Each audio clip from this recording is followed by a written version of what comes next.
I am with Ellesmere Port after round 4 of the E&G Under-13s Youth Netball Premier League Northern Conference. 2 tough games today, Ellesmere Port. Coming into this round, you were unbeaten, joint top of the table. Your first game was against Oldham. What a start to the game. It's one of those games where you know you're the favourites. You knew you're most likely to win.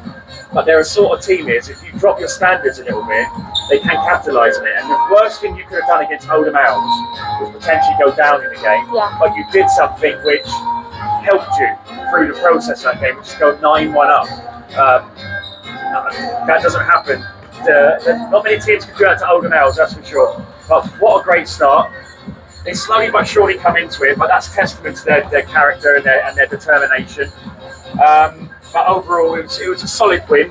How do you feel about that game? Well, going into the game, we knew that obviously they're under charts, but that doesn't mean anything. They're still going to be amazing. They're still one of the best teams. Yeah, exactly. And we knew that it was going to still be a tough game, but we wanted to go in and have a good, strong start so that we could get ahead a little bit more. And I think that really saved us on our half, because if we didn't get that good lead, then in the second half they would have really catched up to us. And they ended up doing it, but there was still a bit of a gap due to the score that we had in the first quarter. Yeah.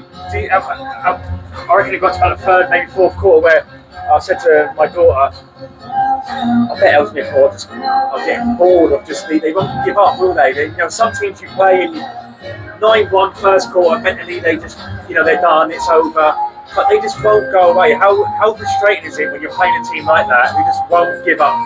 Yeah, their fitness was very good, so they were running a lot and still wanted to win with the mindset. Yeah, it probably drained you a bit, didn't it? In sense of we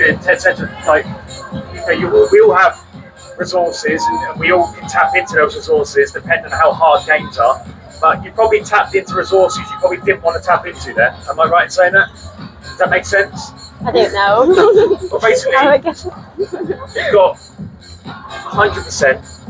You kind of want to maintain 50, 60%, but they made you kind of go down to 40, 30% because they just wouldn't give up. So it didn't help probably going into a Leeds Athletic game. That Oldham gave you a really tough game in there.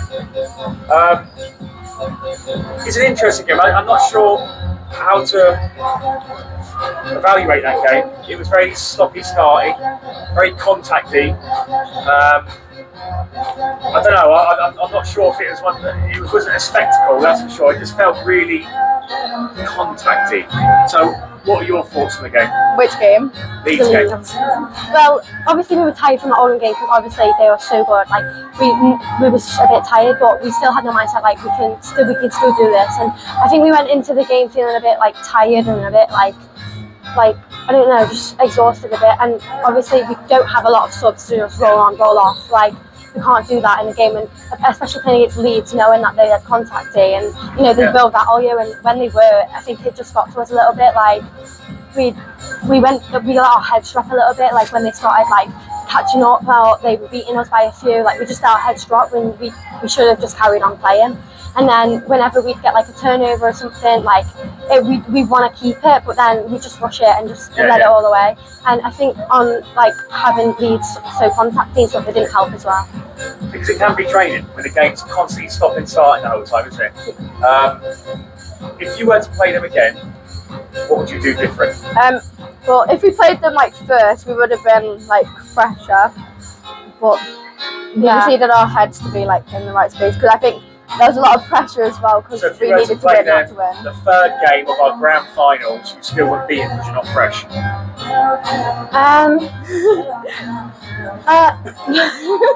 You have to play them one game without any other games. We want to win the grand finals. That's what we're going there to hopefully what win. I'm saying is, do you have to play Leeds without any other games being played, or can you still beat him when you play? Because in the grand finals, if you meet him in the final, you're going to have to play 2 games. It just depends what team we have before us. If it's a really tough team Bolton or Oldham, it might be a bit more tiring.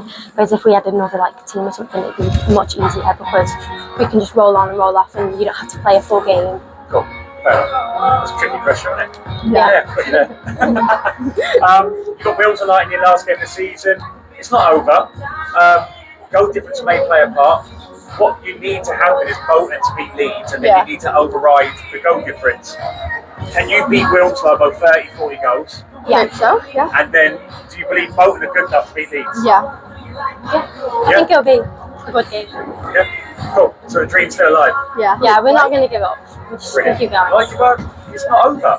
You can't give up if it's not over. So well done, Ellesmere Port. Great having you here, and we look forward to seeing you again around 5. Thank you very much. Thank you.